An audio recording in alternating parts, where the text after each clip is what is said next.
नमस्कार। इस वीडियो में आपका स्वागत है। आज हम एक नए इकाई का अध्ययन प्रारंभ करेंगे, स्विट्ज़रलैंड का संविधान। स्विट्ज़रलैंड दुनिया का सबसे मनोरम प्राकृतिक दृश्यों वाला एक देश है।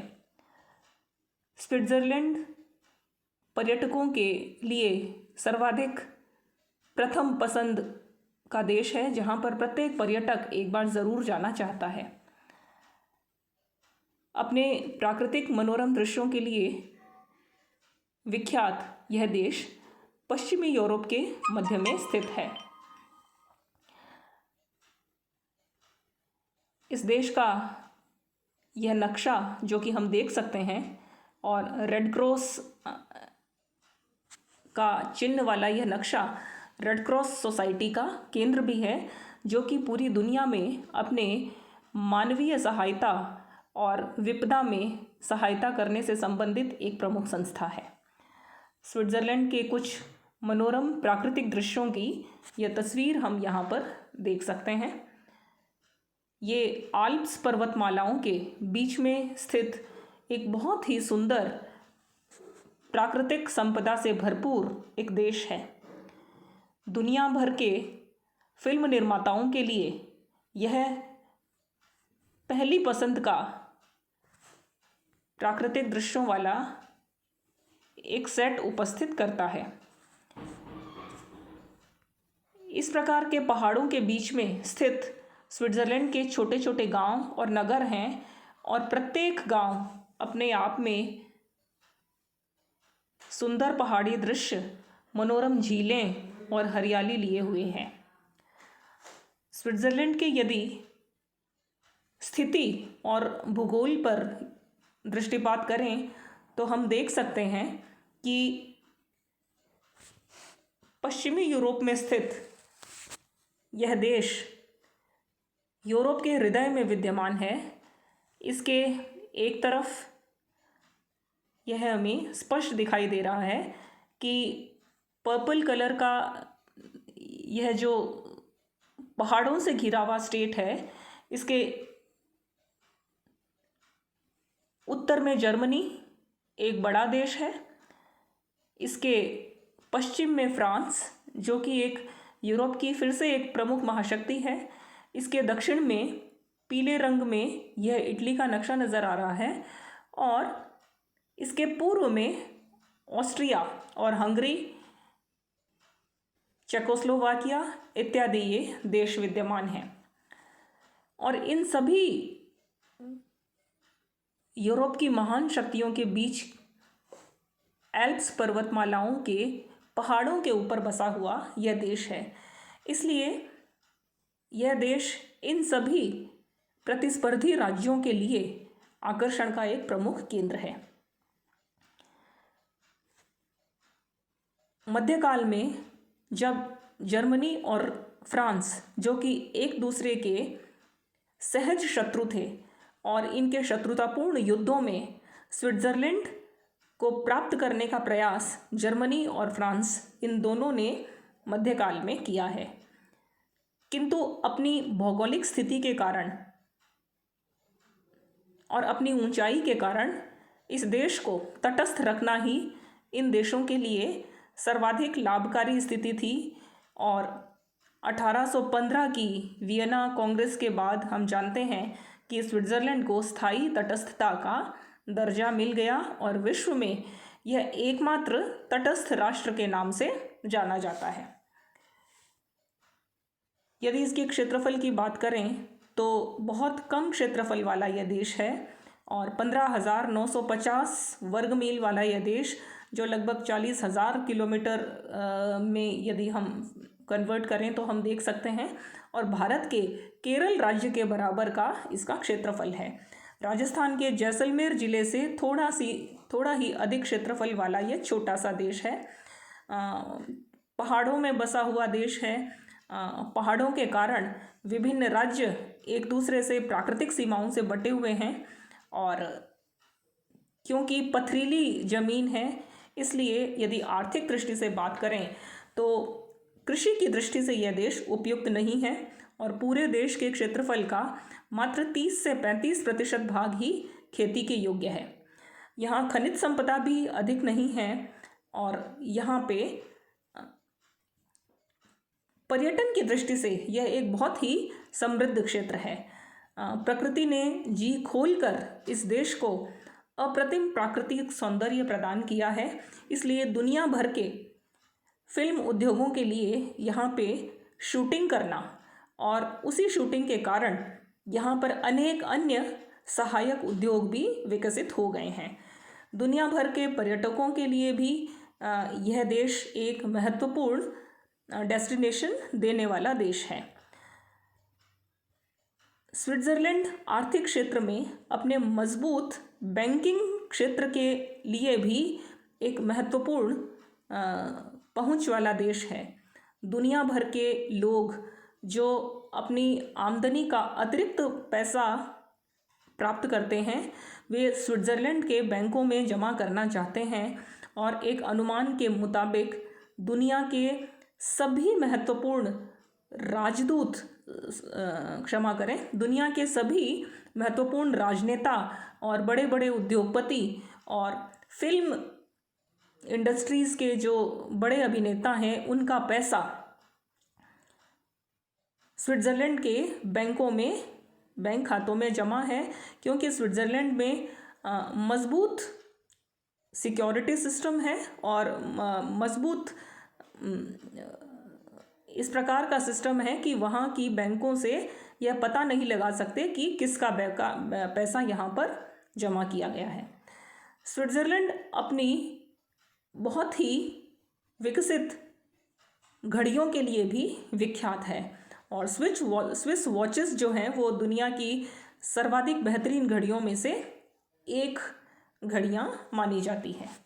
इस प्रकार से कुछ ही क्षेत्रों में स्विट्ज़रलैंड औद्योगिक दृष्टि से बहुत उत्कृष्ट वस्तुएं यहाँ पे बनती हैं और यहाँ के नागरिक बहुत समृद्ध हैं। स्विट्ज़रलैंड के नागरिकों में आर्थिक दृष्टि से अमीरी और गरीबी के बीच की बहुत अधिक खाई विद्यमान नहीं है।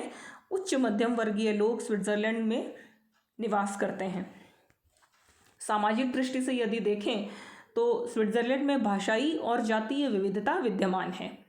यहाँ पर जनसंख्या का मुख्य भाग जर्मन जाति के लोग हैं जो लगभग 72% हैं और जर्मन भाषा बोलते हैं। दूसरी सर्वाधिक महत्वपूर्ण जो जनसंख्या है वो फ्रेंच लोगों की है जो 21% हैं और ये फ्रेंच भाषाभाषी लोग हैं। इटालियन बोलने वाले 6% लोग हैं और प्राचीन रोमांश भाषा बोलने वाले 1% लोग हैं। ये सभी भाषाएं जर्मन, फ्रेंच और इटालियन ये सभी स्विट्ज़रलैंड के केंद्र सरकार की अधिकृत भाषाएं हैं। अर्थात स्विट्ज़रलैंड का जो भी सरकारी प्रकाशन होता है वो इन सभी भाषाओं में अधिकृत भाषाओं में छपवाया जाता है। इसलिए यहाँ पर भाषा संबंधी वे उस प्रकार की जटिलताएं या इस प्रकार की दूरियां पैदा नहीं हुई जो कि भारत में भाषाई विवाद उत्पन्न हुए हैं। धार्मिक विविधता की दृष्टि से भी स्विट्ज़रलैंड में बहुधार्मिक लोग रहते हैं।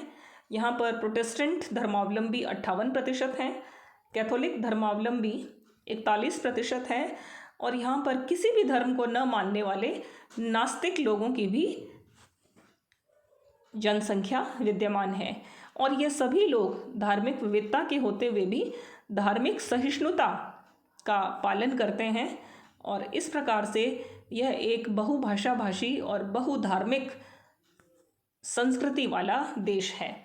और यहाँ की धार्मिक सहिष्णुता अन्य देशों के लिए ईर्ष्या का प्रश्न हो सकती है। राजनीतिक दृष्टि से स्विट्ज़रलैंड एक गणतंत्रात्मक दुनिया का प्राचीनतम गणतंत्र स्विट्ज़रलैंड को माना जाता है। जब पूरी दुनिया में निरंकुश राजतंत्रों का शासन था उस समय भी स्विट्ज़रलैंड में सफलतापूर्वक गणतंत्र कार्य कर रहे थे। यह एक गणतंत्रात्मक, संघात्मक और प्रत्यक्ष लोकतंत्र वाला एकमात्र देश है। इसके राज्यों की संख्या की यदि बात करें तो 20 पूर्ण कैंटन तथा 6 अर्ध कैंटन अर्थात 20 राज्य ऐसे हैं जिन्हें पूर्ण राज्यों का दर्जा प्राप्त है। राज्य को कैंटन कहा जाता है और यहाँ के जिलों को कम्यून कहा जाता है। 6 अर्ध कैंटन हैं अर्थात जब गिनती होती है वोटों की तो अर्ध कैंटन का आधा मत गिना जाता है। स्विट्ज़रलैंड के यदि ऐतिहासिक विकास की चर्चा करें तो 13वीं शताब्दी में इसके विकास की प्रक्रिया, इसके सभी कैंटन्स के निर्माण की प्रक्रिया प्रारंभ होती है। जैसा कि हमने देखा कि प्राकृतिक भूभागों से, प्राकृतिक सीमाओं से विभाजित यह देश इस प्रकार है कि यहाँ के अलग अलग राज्य प्राकृतिक सीमाओं से बटे हुए हैं। इसलिए इन सभी राज्यों का अलग अलग प्रकार की गणतंत्रात्मक व्यवस्था 12वीं शताब्दी तक विद्यमान थी, किंतु बाहरी आक्रमणों से अपने आप को बचाने के लिए 1291 में उरी, श्वेज और अंडरवाल्टेन ये 3 कैंटन्स ने अपनी आत्मरक्षा हेतु एक राज्य मंडल की स्थापना की।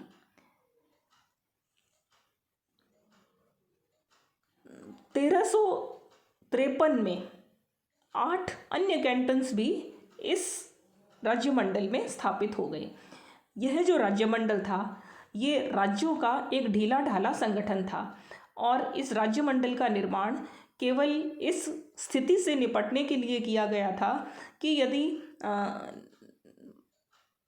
बाहर से यदि कोई इन छोटे छोटे राज्यों पर कोई आक्रमण कर दे तो उस आक्रमण से ये सब मिलकर के मुकाबला करेंगे, अन्यथा शांति काल में ये सभी अपनी अपनी राजनीतिक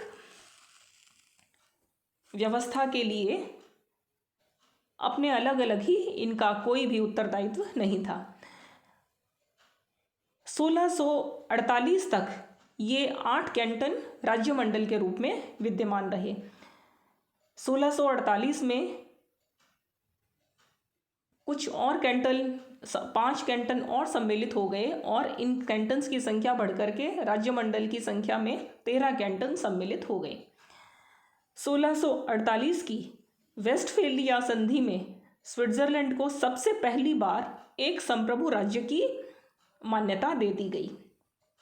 फ्रांस और जर्मनी और इटली की तरह अब स्विट्जरलैंड को भी एक राज्य 1648 में पहली बार मान लिया गया, किंतु स्विट्जरलैंड की केंद्रीय सरकार अभी भी दुर्बल थी और इस कारण इस राज्य मंडल में बहुत से दोष विद्यमान थे।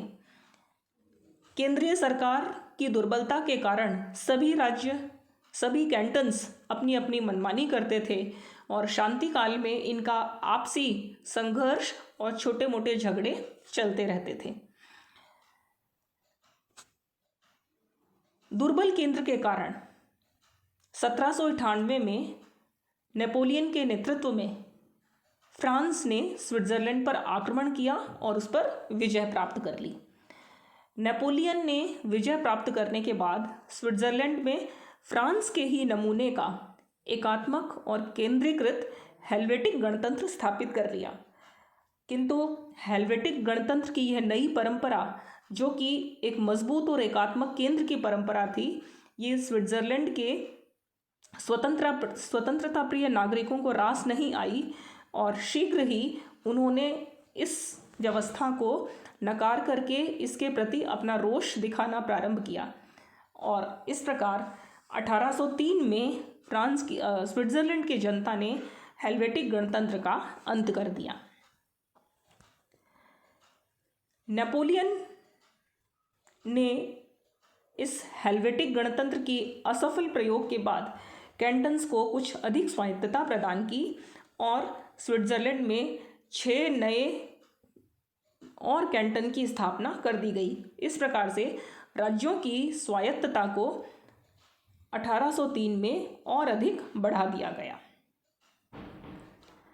1813 में नेपोलियन का पतन हो गया और नेपोलियन के पतन के साथ ही स्विट्ज़रलैंड में फिर से अधिक स्वायत्तता और फ्रांस से मुक्त होकर के अपनी ही परिस्थितियों के अनुरूप नए संविधान के निर्माण की मांग उठी और स्विट्ज़रलैंड की संसद ने 1814 में अपने लिए एक नवीन संविधान का निर्माण कर लिया। 1815 में यूरोप की संघर्षरत शक्तियों ने वियना कांग्रेस के द्वारा स्विट्ज़रलैंड के नए संविधान को स्वीकृति प्रदान कर दी। वस्तुतः स्विट्ज़रलैंड दुनिया के और यूरोप के सभी संघर्षरत देशों के लिए एक ऐसा संधि स्थान पर बसा हुआ देश था जिसकी स्वतंत्रता इन सब देशों के लिए बहुत ही महत्वपूर्ण थी, क्योंकि अपनी ऊंचाई के कारण स्विट्ज़रलैंड जिस भी देश के अधीन होता वो देश यूरोप में अपनी शक्ति का महत्वपूर्ण प्रदर्शन कर सकता था। इसलिए 1815 की वियना कांग्रेस में यूरोप की शांति के लिए यह आवश्यक माना गया कि स्विट्ज़रलैंड को स्थायी तटस्थता दे दी जाए। स्थायी तटस्थता का अर्थ यह है कि किसी भी यूरोपीय देश को स्विट्ज़रलैंड को युद्ध में नहीं घसीटा जाएगा और युद्ध संबंधी आवश्यकताओं के लिए स्विट्ज़रलैंड किसी भी देश की कोई सहायता नहीं करेगा। यदि कोई भी दो देश युद्धरत हैं तो स्विट्ज़रलैंड उन दोनों में से किसी भी पक्ष की मदद नहीं करेगा, न ही वह युद्धरत पक्षों को शरणार्थी के रूप में स्थान प्रदान करेगा। इस प्रकार से 1815 में स्विट्ज़रलैंड को राजनीतिक दृष्टि से सेना मुक्त कर दिया गया और इसे स्थायी तटस्थता प्रदान कर दी गई, जो कि इसकी राजनीति की महत्वपूर्ण विशेषता अभी तक भी बनी हुई है। स्विट्ज़रलैंड यूनाइटेड नेशंस या संयुक्त राष्ट्र संघ के अनेक मुख्यालयों का केंद्र है, किंतु फिर भी स्विट्ज़रलैंड ने स्वयं ने यूनाइटेड नेशंस की स्थायी सदस्यता नहीं ली थी, किंतु अब जाकर के स्विट्ज़रलैंड संयुक्त राष्ट्र संघ का सदस्य बना है। 1848 तक कैंटन्स की संख्या बढ़कर के 12 हो गई।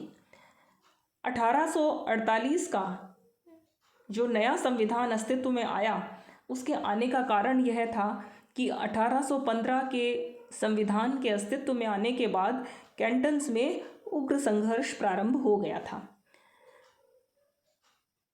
कैंटन्स दो भागों में विभाजित हो गए थे।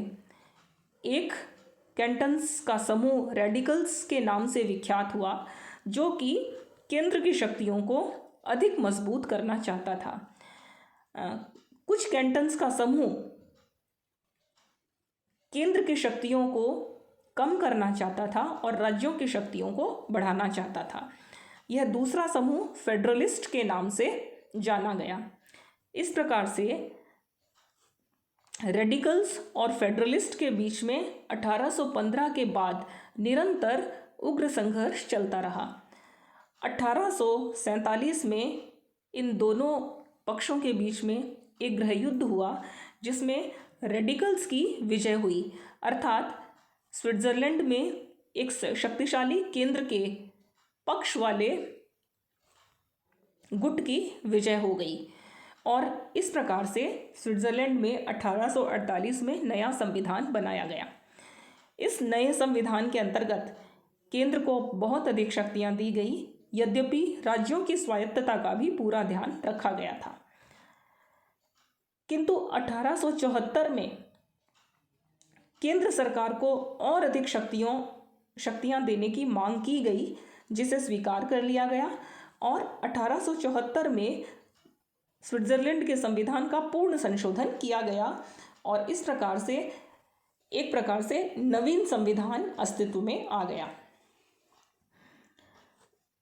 20वीं शताब्दी में जो महान परिवर्तन हुए और उन परिवर्तनों के बाद 21वीं शताब्दी की नई आकांक्षाओं की पूर्ति के लिए स्विट्ज़रलैंड में लंबे समय से यह अनुभव किया जा रहा था कि अब फिर से एक पूर्ण संशोधन की आवश्यकता है।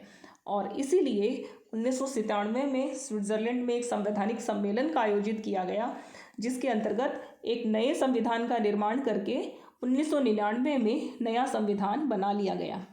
और इस प्रकार से 1 जनवरी सन 2000 से स्विट्ज़रलैंड में नया संविधान लागू हो गया।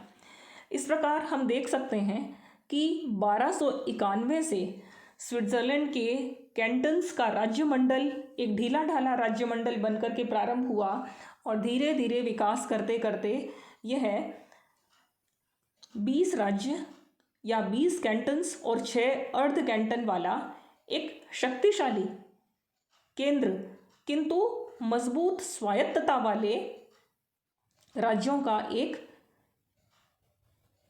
संघात्मक शासन है।